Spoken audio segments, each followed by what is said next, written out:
Welcome to Save As Ability, a podcast to educate and inform you about disability employment issues. My name is David D'Arcangelo, and I'm your disability policy expert. Hey everybody, how you doing? It's David D'Arcangelo back with you for another episode of Save As Ability. Today we're going to be talking about essential functions of the job. Yeah, essential functions of the job are written into Title I of the Americans with Disabilities Act, or Title I of the ADA. But before we do that, just want to give a quick plug for these pins that we're doing. If anybody wants a pin, just please put in the comments that you've gotten something out of the episode so that we can know we're doing the right thing here. Put in some ideas for us for future episodes, and we'll send you a button while supplies last. All right, so here we go to the essential job functions, or some people say the essential job duties or the essential functions of the job. Sometimes that language is in different forms. I like to go by the ADA itself, and really that's found, that guidance to me is best found on things like Ask Jan, which is the official governmental site. Ask Jan is a project of the Office of Disability Employment Policy at the U.S. Department of Labor. So to me, they refer to everything as the essential functions of the job, but back at the Massachusetts Office on Disability, sometimes we'd call it the essential job duties. But really what we're talking about is if you can picture the posting in an advertisement for a job, whether that be online or in the newspaper, or you see it somewhere, you come across it on LinkedIn or somewhere else, invariably there'll be a set of duties like, must be able to type 70 words a minute, or, keyboard 70 words a minute, or something to that effect. And there'll be a list of those.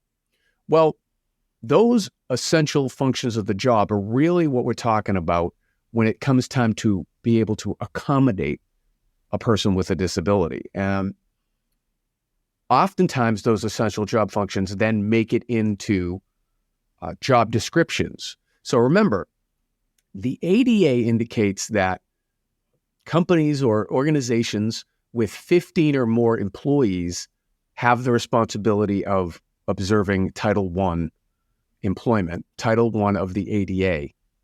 And so these are the types of entities that we're talking about here. They tend to be larger employers, and larger employers are going to tend to have HR departments with job descriptions that are pretty well defined. So really that's kind of the basis of where we're coming at most of this today, talking about it. And so it starts with things like the job posting itself.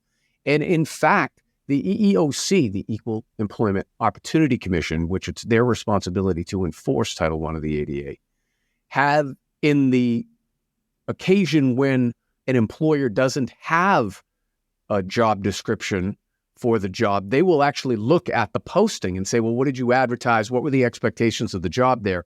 And there's much case law and rulings that they've had on that, and both regulatory-wise, but some that have gone to court, and decisions and things like that have been made as well. So why is this so important?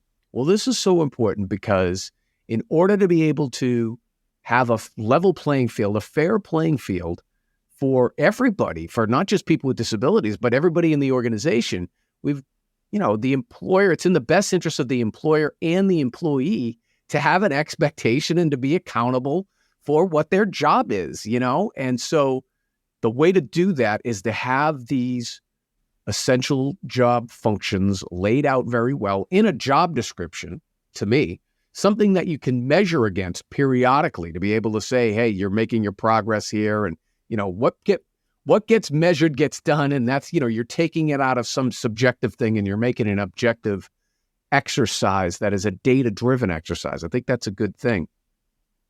You may have recently heard a dust-up about this. Actually, Elon Musk and Mark Cuban got into it a little bit about like a larger DEI conversation. And I don't know if they realized they were bringing in people with disabilities, but really the rationale, like the legal rationale, the basis for these essential job functions is a very important aspect of Title I of the Americans with Disabilities Act. To me, it lends total credence to it because what it's essentially saying is, yes, these are merit-based. This is you've got to be able to perform here. Now, the interactive process and accommodations are for the times when we need to craft or we need to make sure that the person with the disability isn't being discriminated against by the essential job functions. Sometimes it's inadvertently done with old postings.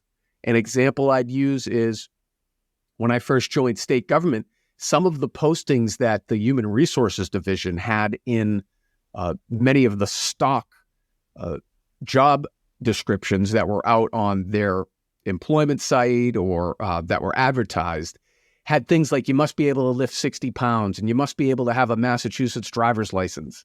Well, that may have been true when those may have been necessary requirements when they were put in 40 years ago or 50 years ago. But since then, the job has evolved where you don't need to lift any pounds or, you don't even need to drive at all. You might need just a valid ID. So, making sure that we're keeping our job descriptions up to date so we're not unintentionally screening out, because of course we'd never want to intentionally screen out people with disabilities. We've been over this. Sometimes people with disabilities are going to be your best employees.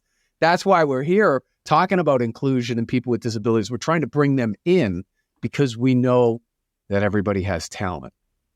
So back to the essential job functions that we were talking about, and Mr. Musk and Mr. Cuban, where they were trying to talk about it was, again, you've got to be able to do the essential functions of the job. But we can't be moving the goalposts on that either.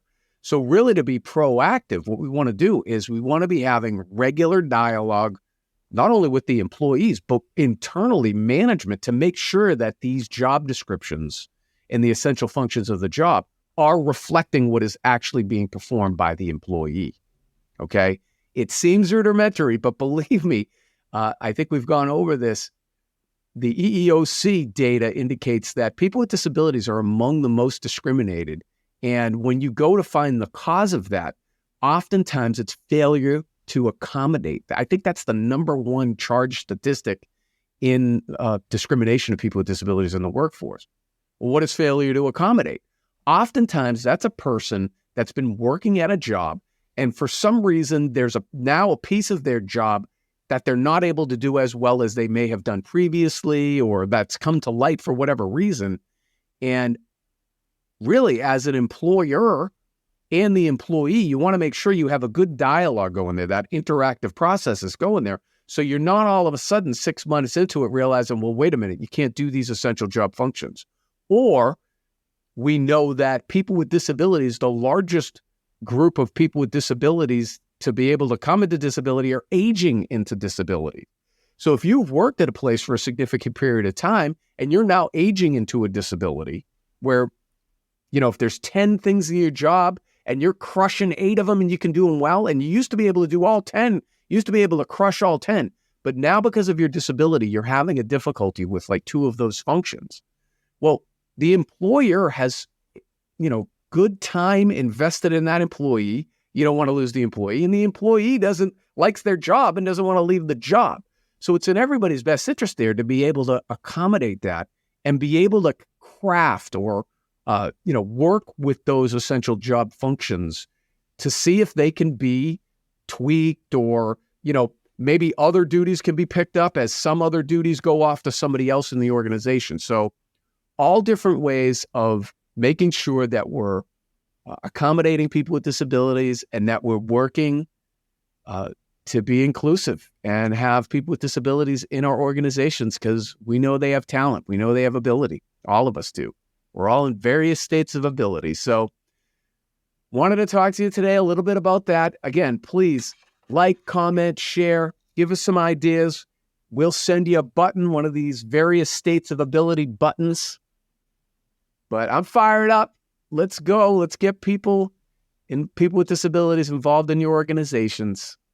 It's David D'Arcangelo, Save Visibility. We'll see you next time. I hope you have a great day. For more information about disability employment issues, please visit our website, disabilityemploymentsolutions.com. The Save As Ability podcast is available on Apple Podcasts, Spotify, our YouTube channel at Disability Policy Expert, or wherever you stream your podcasts. Subscribe, stream, rate, and review our shows. Your ratings and reviews help our show reach new audiences. Produced by Pod Pro Entertainment. Save As Ability lives within a network of podcasts located at podproentertainment.com. #TheNewRadio. Again, my name is David D'Arcangelo, and I'm your disability policy expert. Until next time, thank you. I hope you have a great day.